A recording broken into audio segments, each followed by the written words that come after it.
What's going on, y'all? We back at it. I'm your host, Jen. This is my co-host, Ryan, and we're here to talk some Eagles, some football, man. Before we get into it, make sure you like, subscribe. Make sure you share, man. There's a lot of people that talk football, but I'm not saying that we're the best at it, but we tend to be right more than we're wrong. So you might want to check in when we're dropping.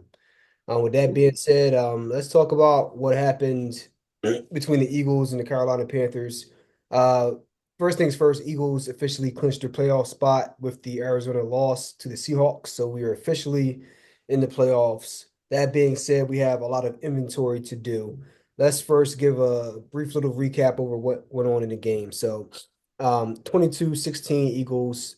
Um, Listen, playing at home against a team that is getting better. Bryce Young in his third or fourth game back, looking like he's having some growth, like he's getting better in certain areas, becoming more of a leader here and there. But they are who they are. You have Adam Thielen, you have Leggett, you have Chuba Hubbard, and unfortunately, the rookie tore his ACL, I think in the same knee for the second time in less than a year or something like that. So um, they're a young team that's trying to build some things, but they're by no means meant to be competitive. And we had a very, very tough, grinded out, down to the wire game against them for multiple reasons, in my opinion. But first, I want to ask you, what did you think about the defensive performance against this Panthers team? I thought it was probably it wasn't horrible, but I felt like they were giving up a lot of yards on the ground. I felt like at times I kind of feel like maybe we felt the loss of BG more in this one.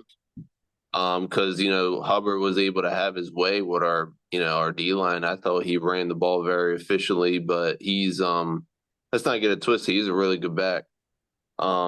He definitely gave us some problems. And even the passing game too, I felt like they were able to take advantage at times. They were efficient. I felt like maybe it was more of the run game, but yeah, I thought it wasn't overall horrible because we only gave up 16 points, but definitely need to be better in some areas. But, Carolina, like you said, they've been playing very competitive they play competitive with the Chiefs. They came down to the wire with them. So I'm not, I mean, I'm disappointed in, Jalen, but we'll get to that, in a minute. But yeah, it's overall defensive performance was a little disappointing. I think for the most part, I saw Chuba Hubbard, 26 carries, 92 yards, three and a half a clip, a touchdown. Solid game. I mean, they Yeah. just it was volume. I didn't see Yeah. anything super special. He had his longest run was 15 yards. Yeah. I mean, it was okay. Adam Thielen did most of the damage. 9 catches, 102 on 11 targets. So he was pretty much a first down machine. But beyond that, you didn't have any other receivers with more than two receptions, and Chuba Hubbard had four receptions. Four of Yeah. those receptions went to Chuba Hubbard. So outside of Chuba Mhm. Hubbard and Thielen, Bryce Young, Didn't get who else much. are you Yeah. really looking for, right?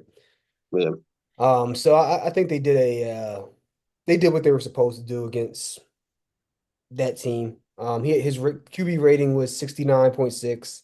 You know, 19 for 34, buck 91, one touchdown, one pick. Game manager type stuff. Yeah. So nothing too much to talk about on the defensive end. I did like the physicality though. CJ Gardner Johnson, I Oh, think, that hit, bro. man, crazy, crazy, man. So, they're out there being physical and still imposing their will on teams to a certain extent. Um, Yeah, Now for sure. offensively, I think that's where we need to talk about because on the ground, I mean, look, Saquon, not just Saquon, Kenneth Gainwell, 3 carries, 26 yards, 8.7 a clip. When he did get a chance to run the ball, he did what he wanted to. Yeah. Barkley, 20 carries, 124 yards, did his thing as usual. Yeah. The franchise record for rushing yards in a season for an Eagle, past Shady. in that game. So you have Wilbert Montgomery, you have Shady, and then you have now Saquon Barkley, man, in one year. That being, Well, let's look at the passing game, and that's what everybody's been talking about.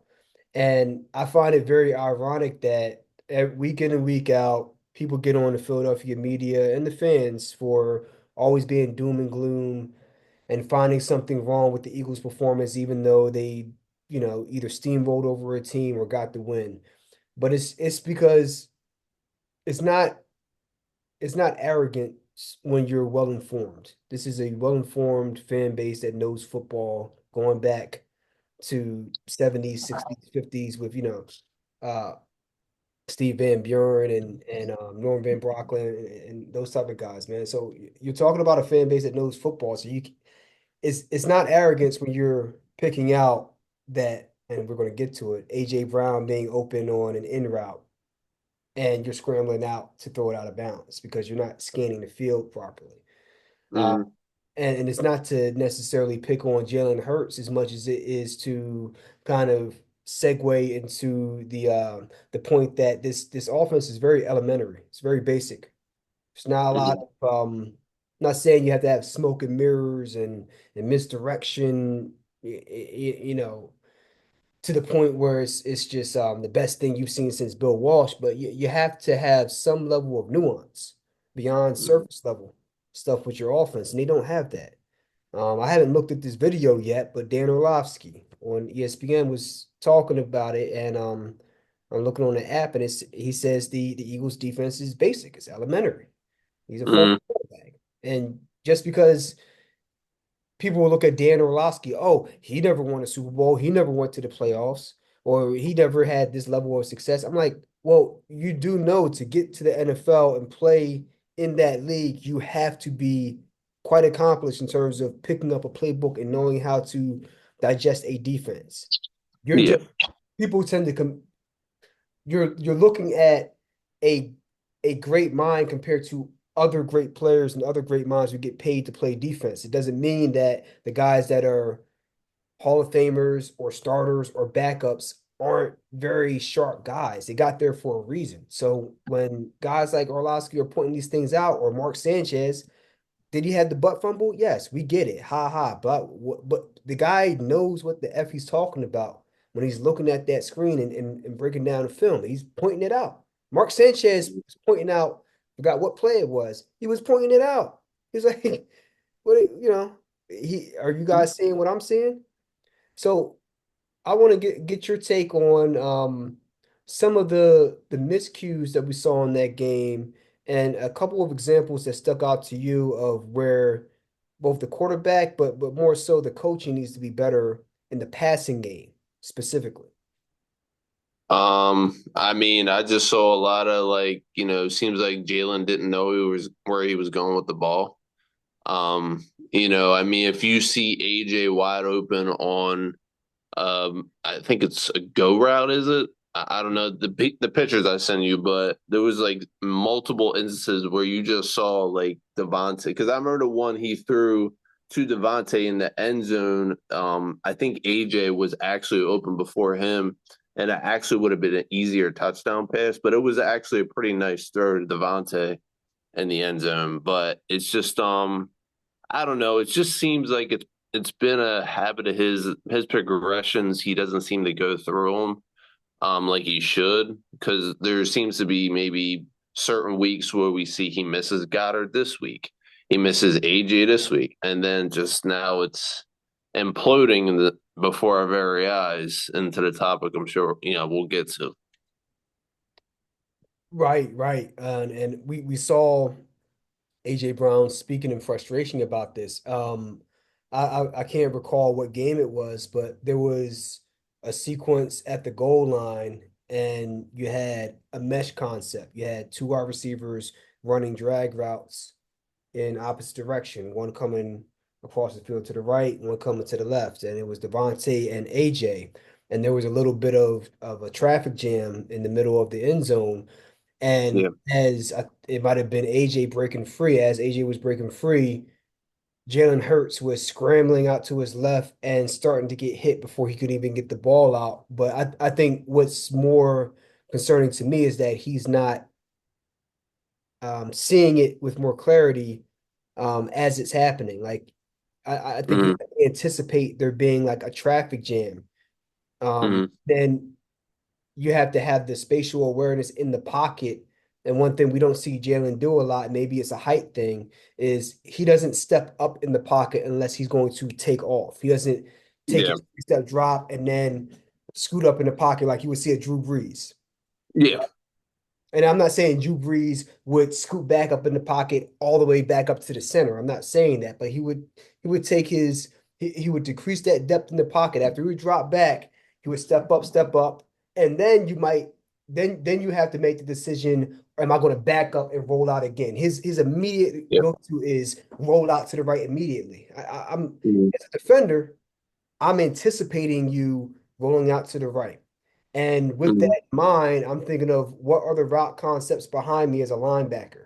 I'm thinking if he's going to roll out to the right, I don't give a damn about anything going to my right or i.e. Mm-hmm. Jalen's left. I'm just going to be anticipating anything going to my left or Jalen's right, right? Mm-hmm. Makes it easier for the defense anticipatory wise. Mm-hmm. Even, a phrase, I'm making it up now. But Right. Right. and these things are um these things require a certain level of self-reflection and introspection for you to be able to change. And it seems more like a comfort thing. So when AJ Brown, there was one play where he was wide open. Mm-hmm. And Mm-hmm. it's like, so when he gets frustrated in the media, would I have taken it to the media? No, despite being frustrated. But that's what receivers do sometimes. Um, I'm not excusing it, but I'm just saying when you have a guy that's that good, there's no excuse for him to be wide open and the ball's Mm-hmm. not going there. Agreed. On multiple occasions, not just once or twice. No, it's a recurring theme. And Brandon Graham was just talking about it on the radio about, some of the things that need to be cleaned up, not specifics per se, but how to address these things in the media and how to be more professional, if you would say. And you address these things and you move on with it. Don't let it Mm-hmm. fester. But you have to you have, in my opinion, it shouldn't be AJ Brown coming up and addressing it with Jalen Hurts. And I don't know what goes on behind closed doors, but it should be Jalen Hurts going up to AJ Brown and say, "What did you see that I missed?" Mm-hmm. That should be the conversation. And if that's the conversation, then that's great. But if that's not, that's something that needs to be had. Um, Mm-hmm. Yeah, I completely agree. And I just really like how Brandon Graham, being the leader he is, put it out there. I really think what he was saying was just trying to make sure this doesn't become an implosion of last year because he sees how good this team is. He sees how good this defense is, and we really don't want to see this implode before our very eyes because I really think this team this year is much better than last year. And when you got a player like Saquon, you got them boys out there balling, you got Mitchell making plays, you got Cooper spearing Henry into another galaxy. Like you can't let you can't let that go. You got to make sure being the leader Brandon is. I just love how he stepped up and addressed it out there. Like, hey, don't act this way. Let's clean this up. Let's be adults and get this taken care of, and let's do this thing, man. right, right. Yeah. Eh, I don't really know what more to add to that one. Mm-hmm. Other than you have too much at stake to let things like this derail the whole program. Yeah, 100%. To nip these things in the bud and get it right. In the comments, let us know what you guys think. And I think going forward, because we have a big game this week coming up with the Steelers. Now that's going to be a test because defensively they're lights out. Offensively, they can be stopped for sure, but defensively, Mm-hmm. you better add some wrinkles to your game in the passing game. The high school level route concepts and things like that is it's not gonna cut it once you get to the playoffs. So Hmm. you look at these AFC teams. See the Ravens, they don't have the defense like they used to, but the Chiefs do. The Steelers do. Hmm. The Chargers do. Chargers are a dark horse team going into the playoffs. Yeah, their People haven't defense they noticed. got them boys flying out there, man. Jim Harbaugh got them playing some good defense. Right, right. So like I don't the one thing that you don't see and maybe I'm being biased here. Um do they use any motion pre-snap? Who you talking about? The Steelers? Eagles. Oh, Eagles. I I don't think so. Not that I've seen, or had they? I could be wrong. That's what I'm saying. The fact that I have to think hard about this You talking about this pass game? just in general. Oh, in general. I've seen it from time to time. It seems like they do use it, but I don't see it as much as you think you should. Because I feel like we should be using the pre-snap motion because I noticed Jalen was having a lot of success when we were doing the pre-snap motion. Yeah, I mean just going up to the line and you're looking around, reading the defense, and not just making a check at the lines. You know, Mm-hmm. no, I mean looking at the defense and saying we know what our routes are, what our roles, being a little bit creative. Like Yeah. let's say, for example, I have um I have AJ Brown on the left side of the field running a running a go route. And I have Devontae Smith on the right side of the field. He's running a post to the middle of the field. And Yeah. then you have Goddard running a go route straight. Just a simplistic play design. And you see that the defense is playing, let's say, cover three, right? Mm-hmm. If you see them playing cover three, um, or even say, let's say cover two for this example, Mm-hmm. why not put stress on the defense by not necessarily changing the play, but just bringing Devontae Smith in motion. So now you have one route going straight up, and then you have another route going to the sideline. So you put stress on this cover two concept on this side of the field. The Mm-hmm. the flat defender, he's kind of lost in translation unless he's going to drop back deep. And even then, you risk Smitty getting between you and the deep safety, who's going to be occupied by AJ Brown on the go route. That's like a simple adjustment in real time. Right. Not only are you able to put stress on the cover two if that's the read you get pre-snap, but by bringing the receiver in motion, regardless of whether you're going to run that route or throw to that side or not, or regardless of what the concept is, at least you're able to see, are they playing man or zone? Are they following Smitty across the field? Hell, you can even tell them take your ass back to the original spot, just so you like get a read pre-snap for what they're doing. Yeah. And maybe they adjust to you bringing guys in motion, and then you can put that into your Rolodex and make the adjustment for the Mm-hmm. next sequence. Like playing the long chess game, I just don't see them doing that. They don't never do that. Mm-hmm. Yeah, I definitely don't see it either. Just bringing guys in motion, even making no audibles at the line at all. Just bringing a guy in motion. They don't do that consistently. Once in the blue moon, or so inconsistently that I can't even really remember if they use it a lot or not. Yeah, they don't. They use it here and there. I remember seeing it during a game, like every game, but I don't see it as often, I think, as you should. Yeah, what I don't know. Is it because these guys can't retain all the information? Is it too much at one time during the play? I would think not, but They're without an some explanation, what are we to think? Because yeah, because we came of right. from the days of Andy Reid, and those offenses, all we seen was James Thrash and Todd Pinkston going in motion across the line. Westbrook coming up and going out to get isolated on Hmm. the linebacker, sometimes coming right back in. They're just trying to see what you're doing before the snap. It's not, it's it's anybody can do it. And the smart people do it because it gives me another piece of information as to what you're trying to do on defense. Why would you not? If you have Right. a time, if you get up to the line with 17 seconds left, why are you not doing these things? But Yeah.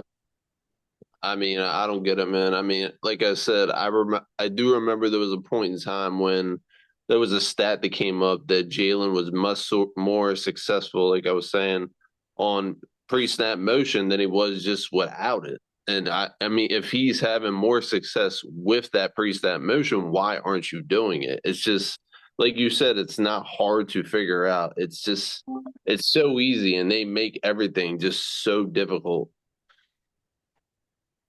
yeah. Yeah, I mean they're very they have a good game plan. I'm not denying that, but some of Yeah. the egregious things that stand out that could be potential season wreckers Yeah. or things like this. Just better. Yeah, just being better, you know. They do, yeah, I do agree. They do game plan well, but yeah, the pre-snap motion thing, I think there should be more of that.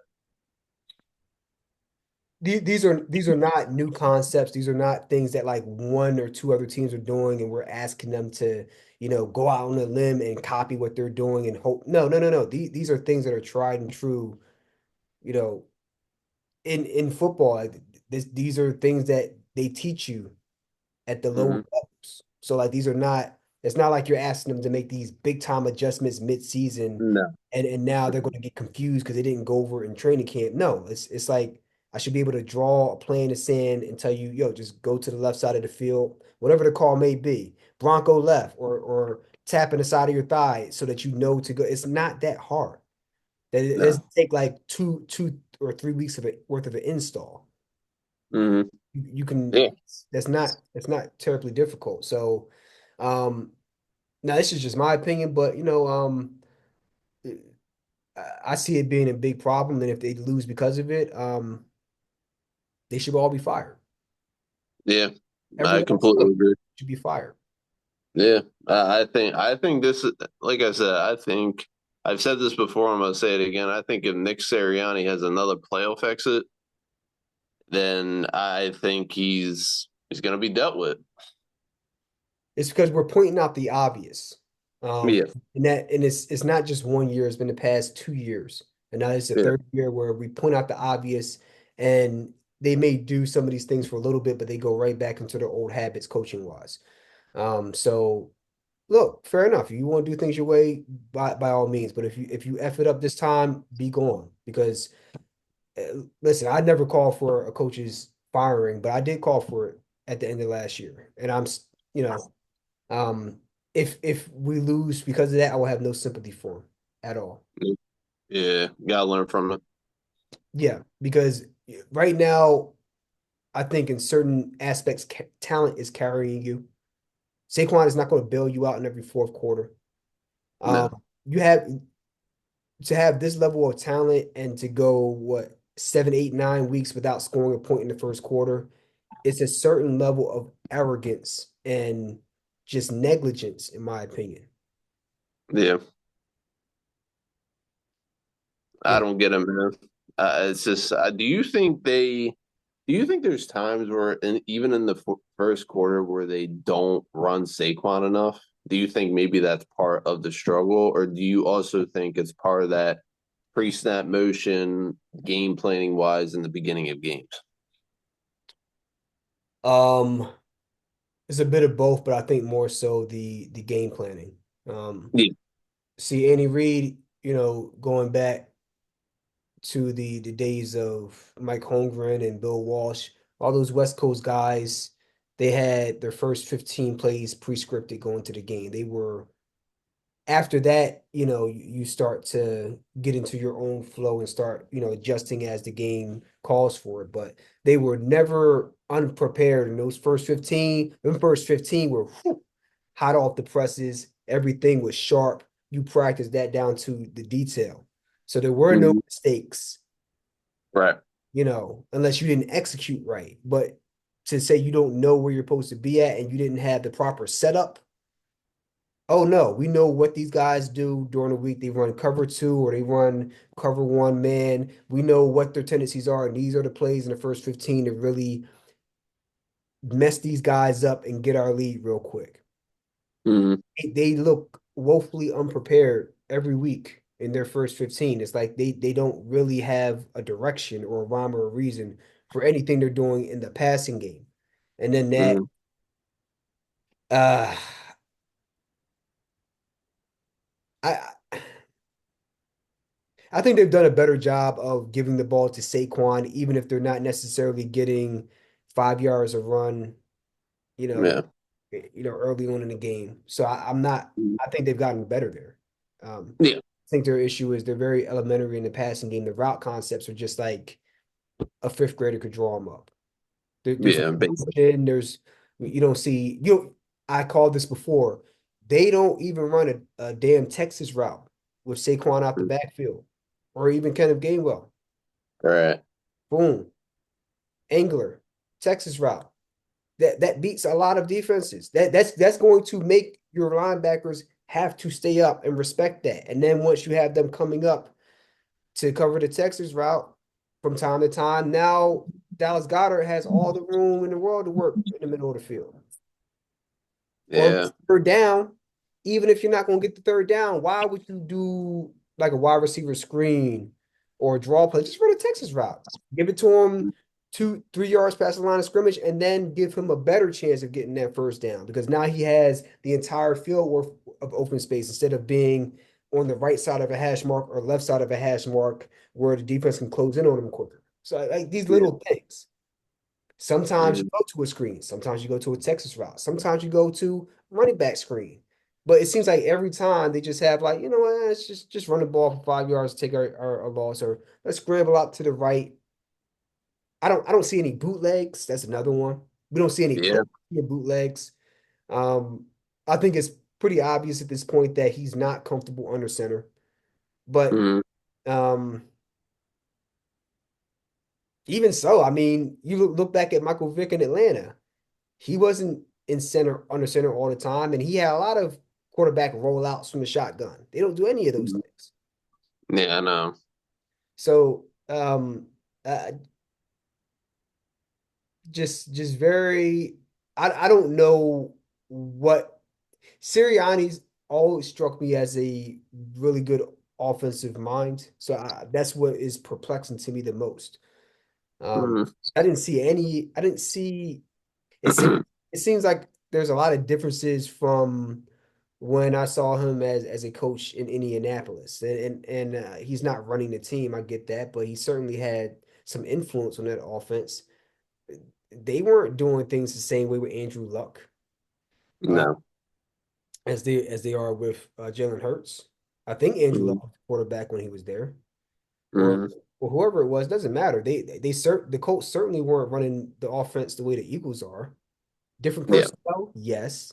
However, even with less talent, they still had more sophisticated route concepts than the Eagles do with more talent, Yeah. which is No. back asswards. Yeah. It's bad, man. And yeah, so I mean, it needs to be called out. So everybody that's like ho hum, like, oh, what everybody's just always miserable in Philadelphia. No, man, it's because we